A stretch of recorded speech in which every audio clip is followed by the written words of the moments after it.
What's going on, y'all? It's your boy Crash from Media Mob. Welcome back to the channel. Today, we're going to be going over the new Spider-Man Noir, issue number 1. Let's get into it. This issue was brought to us by Broccardo, Larsen, and Rosenberg, and they did a hell of a job, man. The art, the writing, the story, it's pretty damn good. There was high hopes, definitely, but I gotta say, without spoiling it too much early on, they delivered. They delivered for sure. First, let's talk about the cover. He's wearing his trademark fedora. What's surprising on this cover is he's holding, let's just call it protection. And, we haven't really seen a lot of that from Spider-Man. But true to Spider-Man Noir, this is definitely breaking the mold a little bit. Still stays true to Spider-Man, but it's a little more edgier, it's a little more grittier. We are awaiting the highly anticipated MGM Plus series starring Nicolas Cage that comes out early 2026. Expected to be a continuation of his character from Into the Spider-Verse. And to me, it seems like this comic may be canon from that as well, because he acknowledges a couple things like the Spider Pig and things of that nature. And it's pretty cool, man. All right, let's jump right into it. We get a visual on Peter Parker. He gives us a little background of what's going on in his life. How Mary Jane and him have broken up, and how Aunt May is getting older and she's sick. Interestingly, she knows that he is Spider-Man. Also, interestingly, he uses firearms to defend himself as well when he's fighting crime.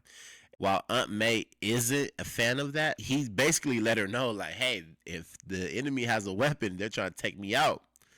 It's them, not me. This is pretty raw from Spider-Man. Anyways, he finds the Scorpion Gang up to no good and he rushes into action. I love this fight scene. We get a lot of action, a lot of jokes, a lot of quick whips, a lot of Spider-Man content that is just true to Spider-Man, but it's a little edgier, and you could tell they really put their own twist on this version of Spider-Man, and they did a really good job. From the dialogue, even from what the Scorpion Gang is saying and telling him, you could tell they really put an emphasis on, hey, this is from the 1930s. Now, in these fight scenes, the first 3 or 4 pages, Spider-Man is definitely having his way with the Scorpion Gang. He's having a little fun. He's playing with them. He's letting them think they're going to win, and he ends up getting himself out of trouble, Now, at the beginning of the battle, though, he did say he didn't want to use any firearms. He was going to try to keep this clean. Unfortunately, things took a turn for the worst, and he had to, let's just say, make some timely decisions. And he ends up actually taking out one of the bad guys via firearm. More on that later. Before the Scorpion Gang can get away, he ends up webbing them all up in time for the police to get him. Now, after the fight scene, we get a visual of him back at his apartment, which is a little place above a Chinese restaurant. And true to Peter Parker nature, he is late on bills. He has no money. The landlord is begging for the rent. I just love this detail that they added, because this is true to Peter Parker. Even though it's a different version of Spider-Man, this is the Peter Parker we know. Always putting the world before his own troubles, right? That's why he's always having problems with Mary Jane and any relationship he has, and that's why Aunt May is always worried about him. It really added a human factor to it that I think every Spider-Man story needs, because this is our boy Peter, man. He be going through it. Now, he ends up getting a little bit more time to pay his rent after begging his landlord, and the landlord's daughter felt bad for him. You could tell she's fond of Peter, so that helped as well. So he now has until Friday. Then, in true Peter Parker fashion, with no plan of what he's gonna do to make money, knock knock, in comes the one and only Gwen Stacy. I love how they introduced Gwen Stacy right here in the first issue, and you could tell, though, she's been through some things already. The father has been murdered, and she wants to hire Peter Parker, Private Eye, to solve the mystery. He was the captain of the police department, as we know, true to the story. And she mentions, though, that he told her that the police department was corrupt and they should not be trusted. So, after a quick negotiation and introduction, Peter Parker agrees to taking on the case and promises that he will find what happened to Captain George Stacy. Before she leaves, he does acquire the money needed for rent and ends up giving it to his landlord. Gotta pay the bills. I love you, Gwen, but hey, sorry, gotta make the money. Then, after a quick phone call from Aunt May, Peter quickly fills her in on what has happened with Mary Jane and what's going on in his life, and making sure that he's being careful when he is Spider-Man. We then cut to where Peter gets to investigate the body. Now, it looks like the coroner is telling Peter he should not have let him in. Peter is reassuring him that he is a private eye after all. He's here for a job. He has to do an investigation. Shortly after, the police department busts in and tells Peter to get out. Peter says he'll be back though, don't you worry. Of course, he comes back as Spider-Man Noir. After investigating the body a little bit more with the flashlight, he sees a mark on Captain George Stacy's face. Before he can go any further, more police bust through the door. Before they can even say Spider-Man, he webs them up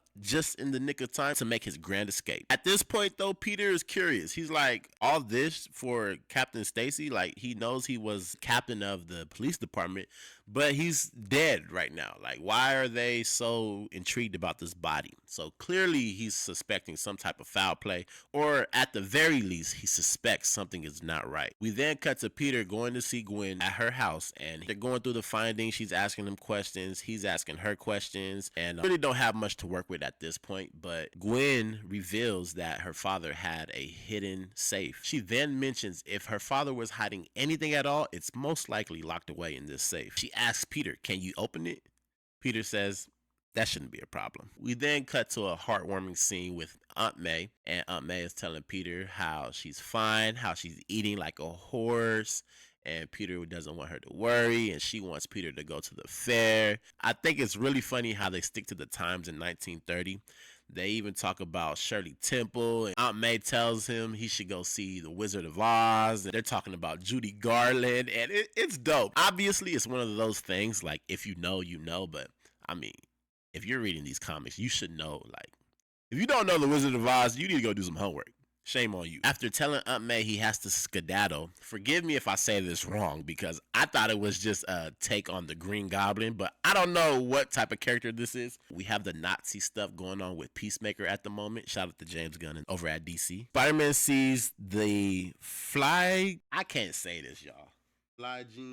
The Fly-Gene Fledermaus. I don't know. Please correct me if I said that wrong, y'all. Peter sees that he's stolen a bag of cash from the fair, and he decides to go after him, obviously. He has a lot of Nazi symbols on his costume, obviously the swastika. They even give a brief mention of Hitler and how hell Hitler is a thing, and it's pretty crazy. Think about it, like, this was 1930. Like, this type of stuff was probably really crazy back then. I couldn't even imagine being alive back then. Nevertheless, our friendly neighborhood Spider-Man stops them and saves the day for the moment. And even though he just had a run-in with the police, he's able to give Fledermaus to the police, and it's almost like nothing has ever happened. Like, he even tells them, see, I was on your side. And the cops tell him, if you were really on our side, you would have got all the money back. The money is actually falling in the air from him stopping the criminal.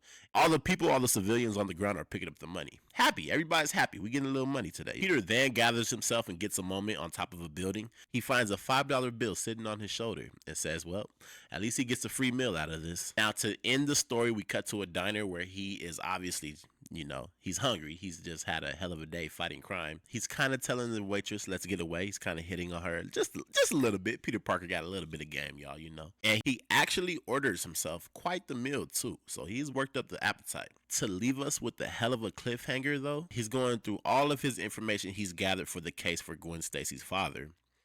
And he sees that obviously Gwen Stacy's dad, George Stacy, he wasn't just your average captain. They had a big old house. Definitely wasn't just making police money and living in a home like that. He definitely had some other things going on. Peter Parker has went through his notes and his paperwork 100 times. He's pretty sure that Gwen Stacy's dad, George Stacy, was not your average police captain. He's pretty sure he was a part of the Scorpion gang that he fought in the beginning of the issue.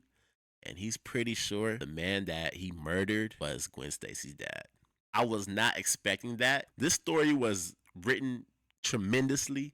This issue is damn near perfect. I can't even lie to you. Like, I'm seeing some ratings out there. I'm seeing some low ratings out there. When you look at the story, the art, the dialogue, and just the true emotion and feeling and the Spider-Man feel of the whole comic, the whole issue, and where we're going, can't lie to you. I give this a medium op score of 9.5 out of 10. Awesome job by the writers, the artists, And man, this has me so excited for the Nicolas Cage series that I cannot wait. I can't wait for it to drop in 2026.